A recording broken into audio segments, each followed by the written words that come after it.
Welcome.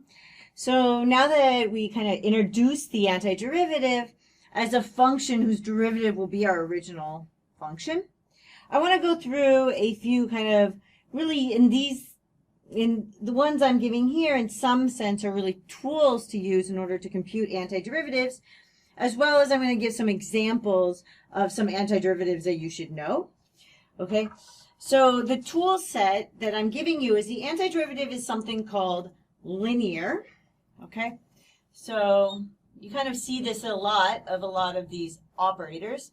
So anti-differentiation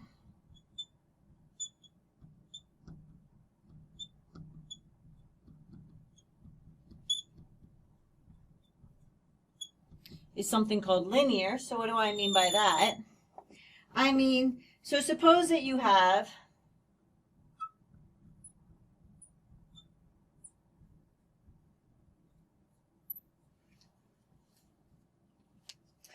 so you're going to have that f of x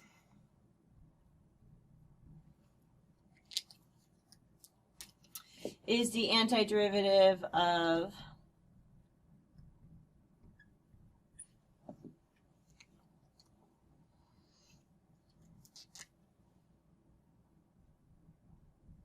little f of x, and apparently that looks exactly the same as the other color, so I'm actually going to just make it blue.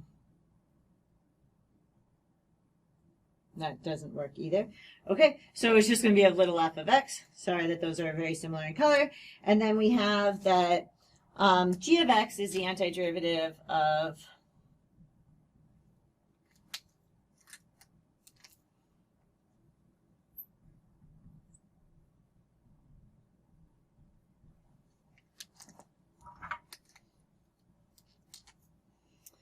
little f of x. Okay, and lastly, I have that c is just, and this is just going to be, so c is any constant or real number.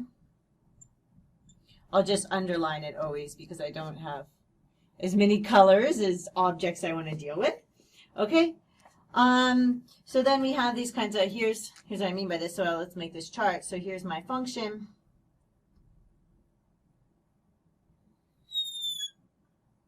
And here's the antiderivative.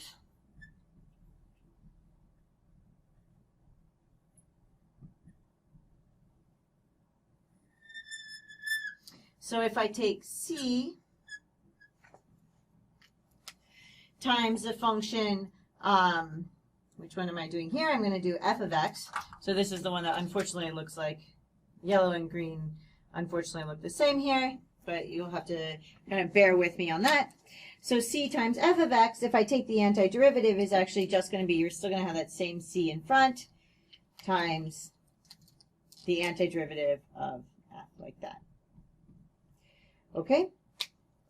We're also going to have, so the other part of linearity is if I add these together.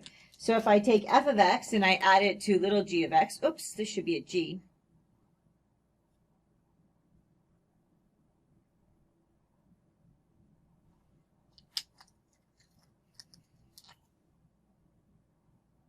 There we go. Now it looks right. Okay, so if I take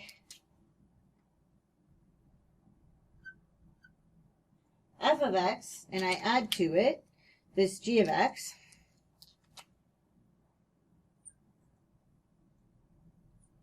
then what does my output look like? Well, I take the antiderivative of this plus the antiderivative of that.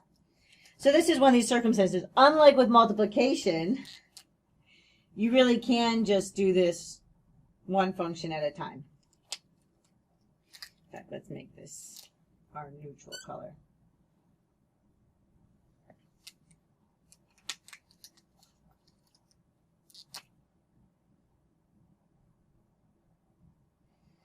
Okay, so that's the first thing that I kind of wanted to show you on here. The other was just I just wanted to kind of list some other examples. Okay, so here we go.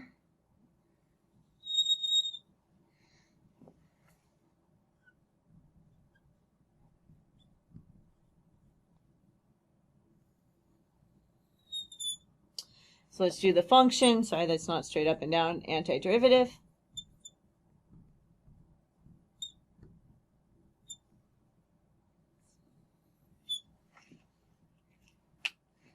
Okay, so if my function is, so let's look at a few that we know.